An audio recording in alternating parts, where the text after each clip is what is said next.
Hello, welcome again to Sport Unlocked. Joining me, Rob Harris from Sky News as ever, Martyn Ziegler from The Times, and Tariq Panja from the New York Times. Recording at quite a moment. We've heard the first address from a new leader after a long reign by a predecessor that saw power regained, triumph before decline.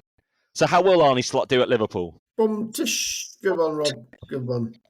Yes, no, obviously we are recording this on the morning of which the Labour Party have gained power in the UK general election, the first time they've run the country for 14 years. Not unexpected, but there are some sort of interesting implications for the sports world. A first football playing Prime Minister for some time, I can think of, Keir Starmer.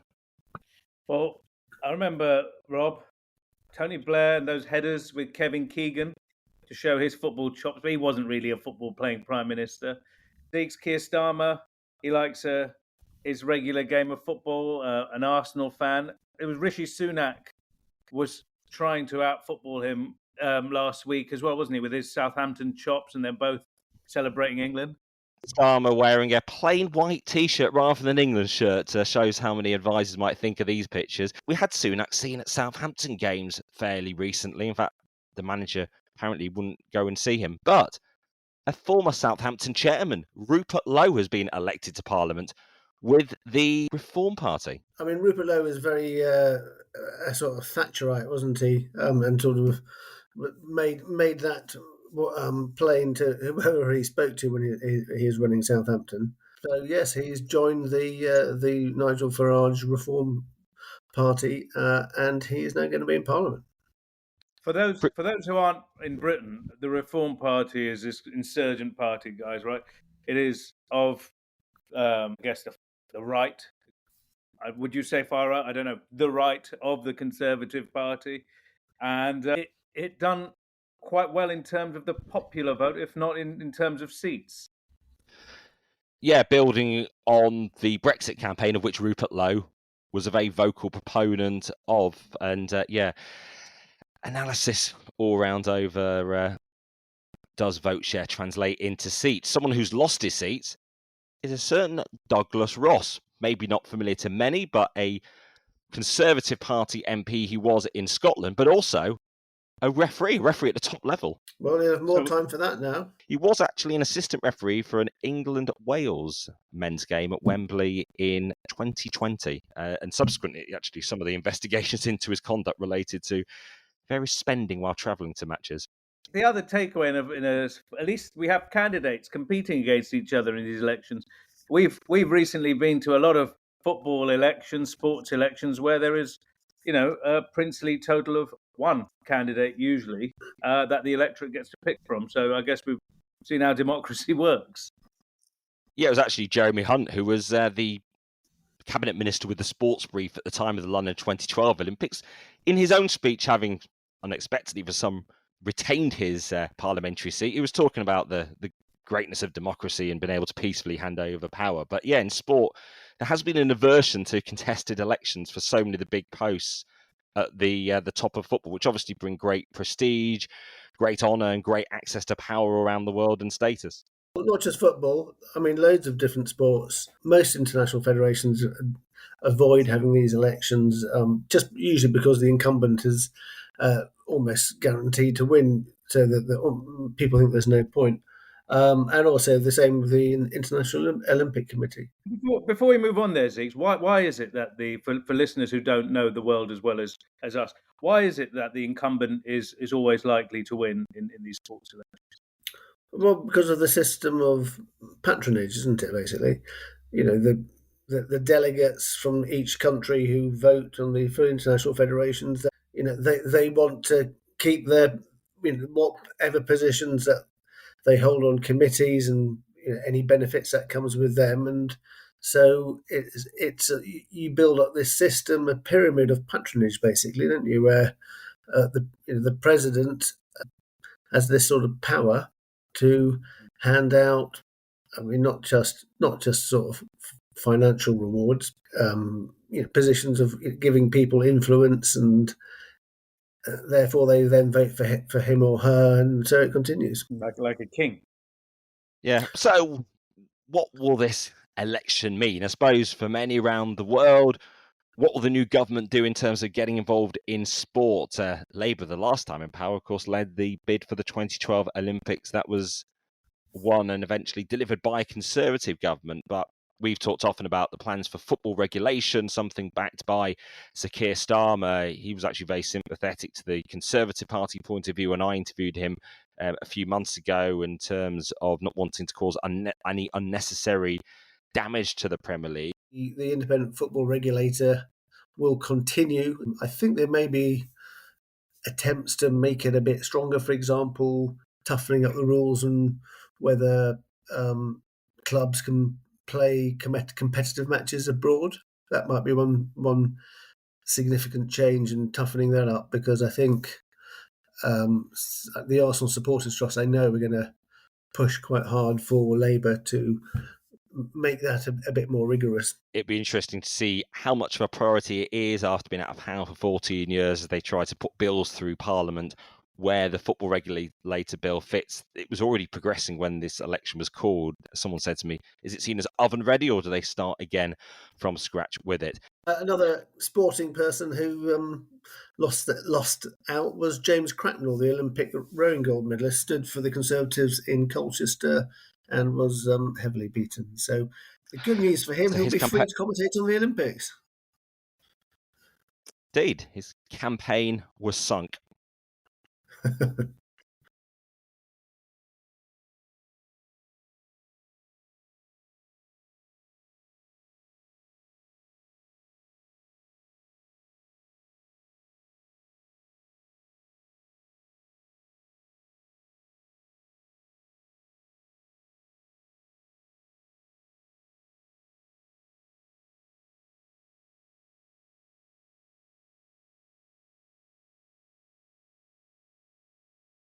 And this is something that has created a huge diplomatic spat as a result, because Merih Demiral, the Turkey player who scored both their goals in the victory over Austria, and celebrated the second with a gesture linked to the Grey Wolf movement, an ultra-nationalist movement. And he posted the picture himself on social media afterwards. He said it was actually just about national pride, but it did lead to a UEFA investigation, which concluded with them finding that it warranted a 2-match ban for violating the basic rules of decent conduct, as they said, for using sports events for manifestations of a non-sporting nature and for bringing the sport of football into disrepute. This is another one of those political events. These Euros. So what we've had the Kosovan journalist who's been banned. We've had an Albanian footballer who got banned for saying political slogans related to Kosovo, and now we have Demiral and the Grey Wolves, who I'm sure we've all been Googling frantically this week. But this one seems really significant, at least for Germany too. They called in the Turkish ambassador to Germany to complain about this group, this right-wing group. It's not technically banned in Germany, but it is banned in countries like France and I think Austria as well. So quite serious group, and just beggars belief that this fellow would think, right, I'm going to do this right at the end of the game. Well, the Turkish government are calling it xenophobia by the Germans in terms of criticising the gesture and the movement. It did lead to the German interior minister saying that they were going to clamp down on far right action, didn't they? Yeah, I mean, this group has got a record of violence and racism, and is described as neo-fascist. So it's not, this isn't sort of someone sticking up and doing a sort of Reform Party equivalent in the UK. This is sort of quite a serious stuff. Yes, because they are accused in France of inciting hate speech, and that's why Germany's interior minister said that the symbols of the Turkish right-wing extremists have no place in our stadiums, and said that security authorities are keeping a close eye on extremists. But the group isn't banned. On the UEFA front, that I don't think is part of the key reason for the punishment. Any political symbol alone would warrant a potential punishment. A secondary part would be how extreme they are. Funny enough, this is a UEFA tournament. Do you remember? I think it was Xherdan Shaqiri when he was playing for Switzerland, and Xhaka. They played against Serbia in a FIFA tournament. They made the double eagle gesture, and I think even had them on their boots, but they were not given a suspension. So it depends, and that was a very political display, I suppose. It might be the evolution of these rules and people clamping down, but it wasn't that long ago where that incident happened. Yeah, that was the 2018 World Cup, I think, wasn't it? But you're right. Maybe that was a sort of something that the authorities hadn't had to tackle before. But I think they're going to be less accepting of any sort of politics now. I mean, he did face action in 2019 from football authorities while playing for Turkey because he made a military salute while in a match at a time of Turkey's military offensive in Syria, and he was one of 16 players who were reprimanded at the time, in this case by UEFA. So, this is not something new to the Turkish Federation.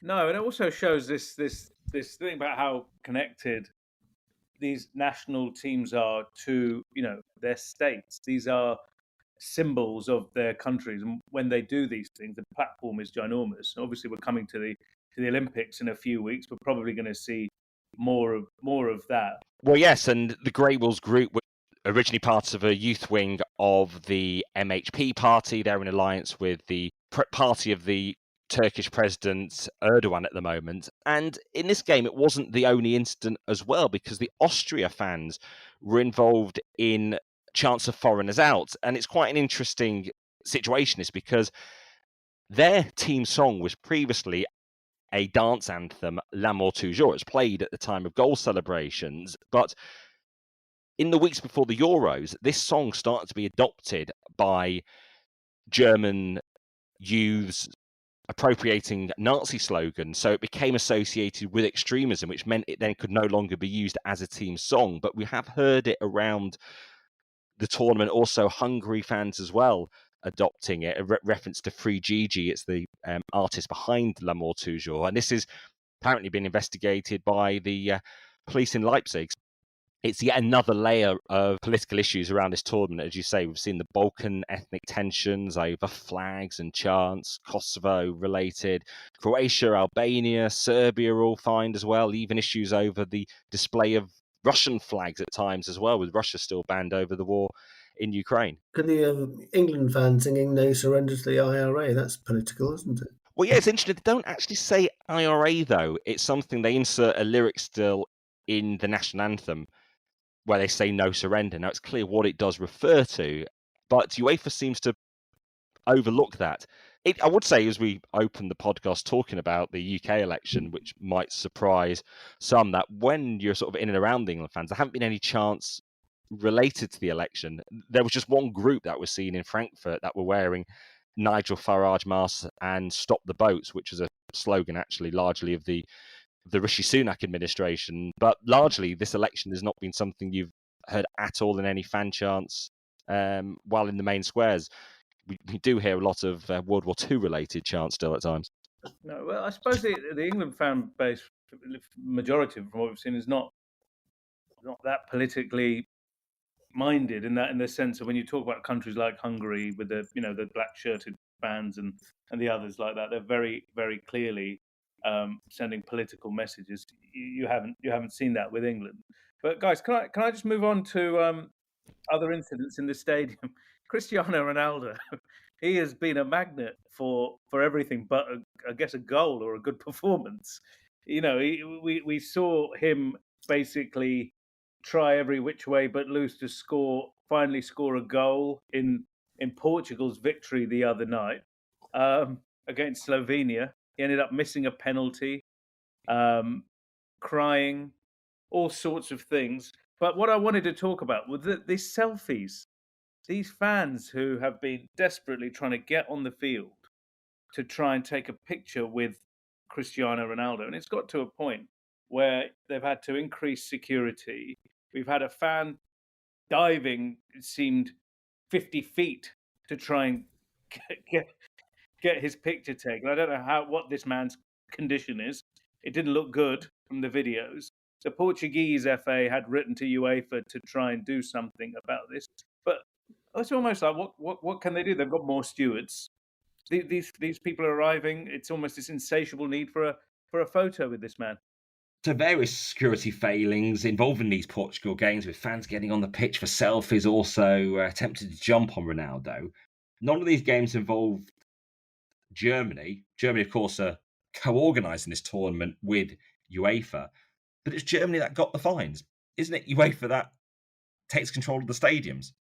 I guess the local organising committee, and that meant it's the German FA, and I think it's about just over 20,000 euros in this case. It'd be interesting to see what would happen in the World Cup, where there is no local organising committee, where FIFA actually are the organisers. That would be an interesting one. Yes, one. Actually, we need to get onto the 2026 World Cup in a moment. But one other point from the Euros, it happened after Belgium went out, and we've talked about heated moments on the pitch. This was a heated moment in the mix zone. That's where players speak to the media, and Kevin De Bruyne got in a bit of a spat. He called one reporter stupid, an Italian reporter, Tancredi Palmieri. He didn't call it to him to his face, to be fair. As he was like leaving the stand, he sort of muttered under his breath, stupid question or something like that. What was the question? The question was, has the golden generation failed, or Belgium's golden generation failed? Or I think De Bruyne said, well, haven't, Germany, England, France, haven't they all got golden generations as well? I think he was just very grumpy having been knocked out, wasn't he? took it out on the media. I was thinking about, so when is the right time to ask a question? Do we have to be there to comfort the players or to ask tough questions? And, one thing that struck me was, yes, it might be more preferable to ask it the next day, but they're not available the next day. And ultimately, this is maybe a passing of an era. I mean, it's not his own fault, De Bruyne, that they didn't win, but they had been built up as a generation of talented players who maybe could have achieved more, unless you think even just getting far in tournaments is something unexpected of Belgium. I think both things are fine. I think it's exactly right for the journalists to ask the questions they want to ask, and it's absolutely right for a player to feel frustrated and upset, or any athlete, in the immediate aftermath of being eliminated from a major tournament. Yeah, I agree. And the other thing is that you're not here to hold the actual sports stars to account. It's not journalists saying we are going to ask you a really tough question. I think your role in that situation as a journalist is to try and get the most interesting answer from them. That's what you want to do. You're not holding Kevin De Bruyne responsible for the failure of the Belgian team. That's a question for the Belgian FA and the management.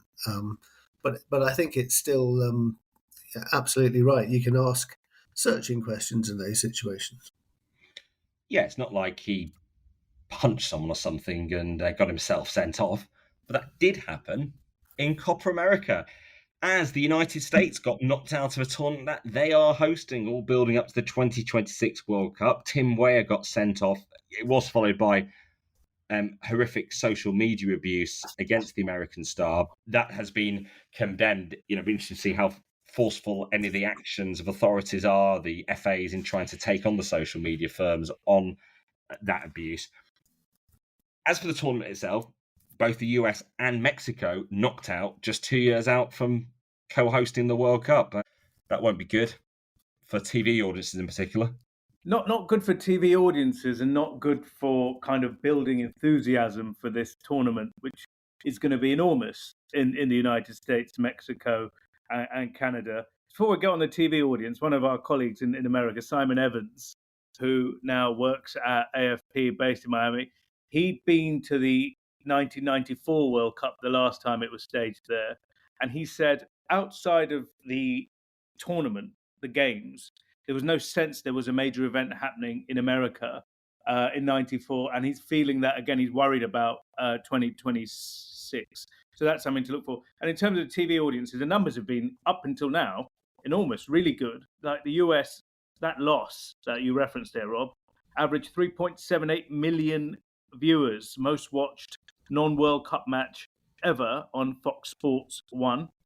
these are big, big numbers. But now the group stages are over, and obviously the Messi effect might be there, but America are out. Univision, the Spanish partner in the US, equally record audiences, now loses Mexico, but there are lots more Hispanic countries there. But it's a shame, isn't it, for that country so close to the North American World Cup? Yeah, questions about who should be the next United States coach. Of course, they still do have a member of the men's team, Greg Berhalter. He'll be hoping to cling on. The United States need some sort of big character, big name as they largely host the tournament in 26. Jürgen Klinsmann. No, he's been there. Yeah, they need competent players as well, and this close to the tournament, you need the host. Tournaments need hosts really to do well. Qatar obviously was the first to get eliminated in the group stages. America they believe they've got these great kind of young-ish players. They need someone to pull all that together really quickly. Perhaps worth a mention of one of the 2030 co-hosts, though. One of 6 co-hosts of the 2030 Men's World Cup, Paraguay, of course, part of Copa America. They went out, didn't win a single game, did they?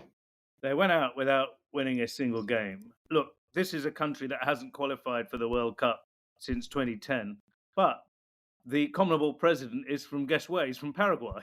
So if you look at the World Cup 2030, when we on these pods in the past we talked about the bidding for that, there was going to be a South American rival to Spain, Morocco, and Portugal, and they mysteriously pulled out. 3 games were given to South America in return, just 3 games, but one will be staged in Paraguay. Guess what? That means they get automatic qualification. Like, if you can't win it on the field, there's another way to get there. Has it only just come out that their qualification for those 3 countries has been secured, or was that slipped out sometime previously? You posted a Q&A from the website. Was that the first we really had confirmation? I mean, we would even have Victor Montaliani, the CONCACAF president, on this podcast saying he hoped for all 3 2026 co-hosts to qualify. Yeah, the words slipped out are quite good for this. It just, as Rob said, just sort of appeared on a Q&A. Scroll midway through this, and guess what? You've got automatic qualification, lads. Congratulations. What else is hidden on the FIFA website in a Q&A? I mean, I think it's incredible because there's far-reaching consequences for that. I mean, the qualification for the other. How many spots are South America getting? Are they still getting the same amount? Are they getting more? What's going to happen to the other qualification tournament? There's loads to sort of ponder on that. This is only 2026 at the moment, not 2030, because technically that's still a process, isn't it? It is confirmed, but we don't have the qualification for 2030 as well.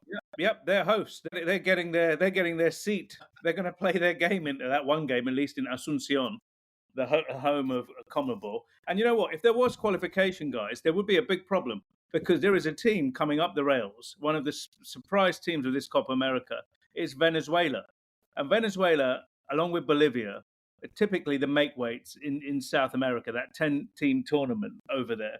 Venezuela have topped their group at Copa America, pretty much the opposite of what Paraguay have done. And if there was a qualification tomorrow, there's a good chance Paraguay won't be going anyway, even with the expanded World Cup. I mean, this is something quite notable for the teams, the fans, to know that their country had qualified for a World Cup. I can just think about if it was a joint UK bid for the World Cup and there being uncertainty about qualification. If Northern Ireland were to discover they were back at a World Cup for the first time since '82, it would be something quite notable, not to be just slipped out onto the FIFA website.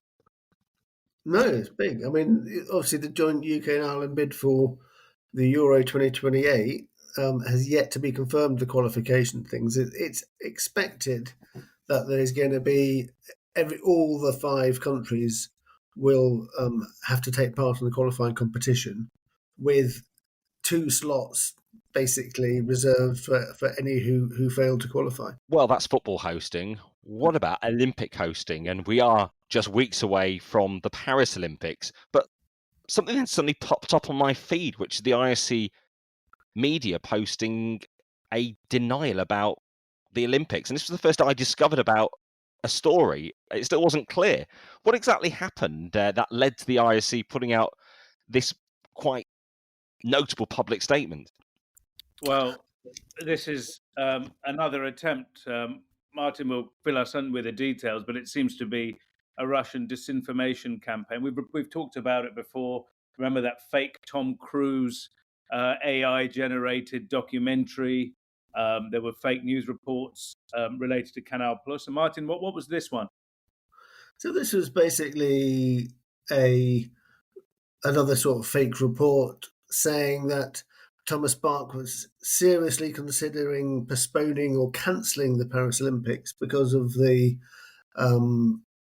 what was happening on the French political front. That there was a potential threat to security, so he was going to make a decision of cancelling it. That would have, I think that would have been wouldn't have led to a denial, but it was then actually picked up by some quite respectable French media. For example, the Journal de Dimanche reported it, and another columnist in who has got a very kind of good reputation in France also mentioned it. So it then sort of gained some currency. So you can see why they then had to step in and do something. But I mean, my understanding is that they are very worried that this is, only the sort of tip of the iceberg. That there's going to be much more concerted efforts by the Russians to somehow destabilize or disrupt the Paris Olympics. We've had a cyber attack on previous Olympics, and which were incredibly serious. I think this is something we're going to be watchful of. And cyber threats is something both myself and Tariq have reported on around these Olympics. We often think of the physical terror threat lurking hidden behind the scenes in the data networks is the threats to the games about the actions of cyber terrorists potentially, or indeed nation states, as we've seen in South Korea when the Winter Games were there in 2018. This IOC statement talked about an ongoing disinformation campaign against France, the IOC, president, and the Olympic Games. They said it has no factual basis whatsoever. And, they talked about looking forward to these Olympics. Just a few weeks ago, though, we had Microsoft putting out warnings as well about disinformation, didn't we? Well, it got a lot of attention for Microsoft as well. It's like when you see those, I guess, accountancy firms' football reports. This is a fertile territory to get your name out there quite cheaply too. So look, there is this cyber risk. It is enormous. We've talked about it, and it's enormous because a lot of the Olympics is connected to technology. If you even think about fans and their phones, the timing, all of it, the bus schedules, all of these things have to be done so meticulously. It's such a hard thing to organize. So if you get into the mainframe of the organization, there's going to be some serious problems. Rob, Thomas Bach, we talked about this as well. Speaking of disinformation, they're probably particularly peeved because of that phone call he took from the guy who was pretending to be a member of the African Union. That was a spoof interview that the Russians had broadcast. And like this, the IOC went out publicly first to say that they had been caught in this situation where Thomas Bach had talked to someone who pretended to be an African Union official and to warn the public. And this seems, again, they're coming out on the front foot often with this. Well, perhaps knowing it was going to be made public at some point, and they'd been embarrassed the fact they'd managed to let a call slip through. It's going to be even harder with AI as well. And, this was something that Microsoft did say in its statement, which, as you say, got them quite a bit of publicity, which talks about old tactics blending with artificial intelligence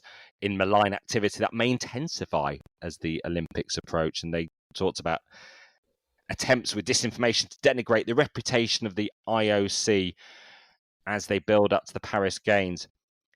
Here's something else. What else might denigrate or damage the reputation of the Olympics? It's about, can you trust what you're seeing? Can you have faith in the athletes? Can you have faith that sports authorities will remove those who are potentially cheating? And that's why we're still talking about the Chinese swimmers case.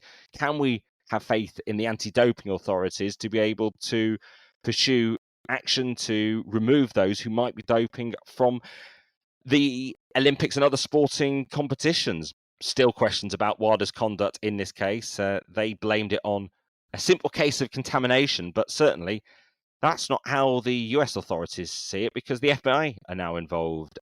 This all relates to the 2020 Rodchenkov Act, doesn't it? That allows the US to investigate doping schemes worldwide. And now they're focusing on swimming. They have subpoenaed one of the bosses of world swimming. Yeah, I think they're focusing on not swimming per se. In this case, yes. So the background here is Brett Nowitzki, the executive director of World Swimming, World Aquatics. Excuse me. He was subpoenaed and for information by the FBI during a visit to the United States for the US Swimming Championships in Indianapolis. Why is this important? Because this is related directly to the Chinese case. Swimming is saying this is all about him as a witness. So if he's a witness, who is the target? Now, if you're thinking about that scheme, WADA, the World Anti-Doping Agency, are they a target? Perhaps they are. They've said they did everything by the book. There is that report, but this is a big deal. And then obviously this Rodchenkov Act, as you talked about, passed in 2020, which some would argue gives this US this enormous jurisdiction over policing international sport. However, it criminalizes cheating and doping related to this, but not in big American sports. So if there's doping in the NFL, if there's doping in NBA, NHL, Major League Soccer, they're outside of this. This is the long arm of the US law going after doping pretty much outside its borders, under the WADA code. And of course, those big US sports aren't part of the WADA code. NFL, MLB, MLS, are they? No, exactly that.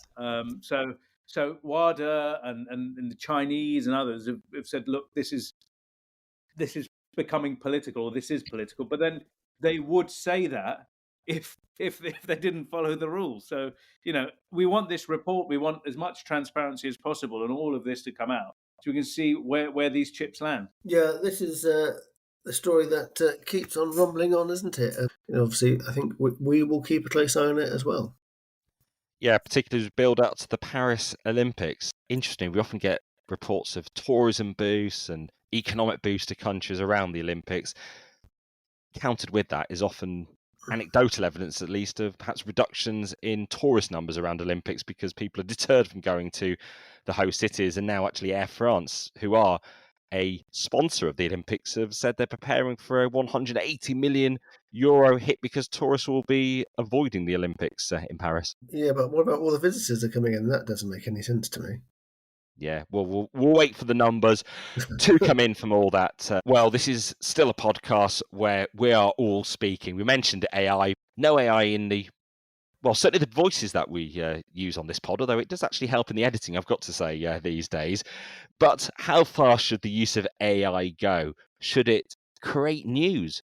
Because just this week, one British local newspaper, perhaps short of a bit of news during the close season while the Euros is on, put out a story linking them to a player. It got picked up by various other places, suddenly linking Manchester City with this signing. And if you trace it back, it was actually just the media outlet putting through AI potential transfers. This is crazy. So then it becomes news because AI have decided that this person could be a target for a club.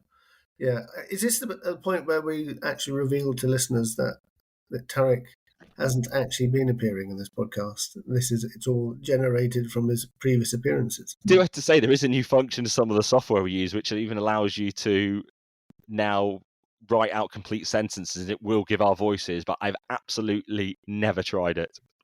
They seem to, if you could do anything that make me sound a bit smarter, a bit more cogent, then crack on with the AI guys. But the transfer stories, Ziggs, there are some funny, like this AI has made this story up and it's been picked up.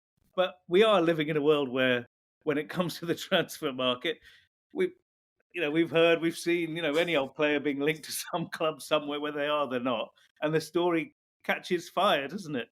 Yeah, it reminds me of a transfer story about 20, 25 years ago, where a journalist actually got fired from his job because he did a transfer story about, I think it was Liverpool being linked with a player. It was actually a fictional player from a TV show. I think it was actually the French player who was non-existent, Didier Baptiste, and it was from the Program Dream Team, which was a Sky drama at the time about a Premier League club. So Great memory, Rob. at Great memory. least the AI got a real player, I suppose, to link them to United. But then this story got amplified, and this is the thing I find kind of interesting: is like this story got amplified because it appears, and I would argue this is probably the most read page on the internet, arguably, the BBC's football gossip column. So this is something that is published at midnight every day with what's in the back of the papers, right? So these are transfer rumors, which seems to be the currency that gets a lot of engagement these days. And then this story took off. Yeah, it takes you back. I'm just actually checking an account of this from The Guardian. It was the player Didier Baptiste, who didn't exist, who was supposedly going to leave Monaco to join Gerard Houlier's Liverpool. It got reported in various papers, including on Club Call, which back in the day, before social media, you had to dial up and pay, this says 60p a minute to be able to get your transfer news. But it all from the fictional football club Harchester United in the Dream Team drama. We'll have to wait for another day to reveal how Southampton ended up signing a guy because he might have been George Weah's cousin. I do have to say, yeah, Dream Team was AI before its time because they substituted real Premier League footage, apparently making it appear that Harchester were playing. But AI has been creating match reports this week, not in football, but in tennis.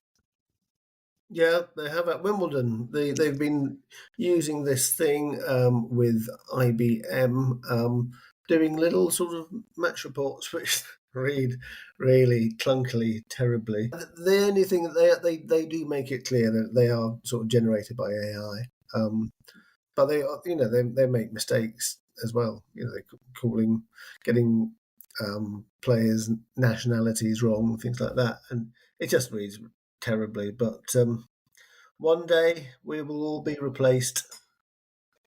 Yeah, I could do a chat GPT writing an end to this pod. Questions, emails, text to where, Rob?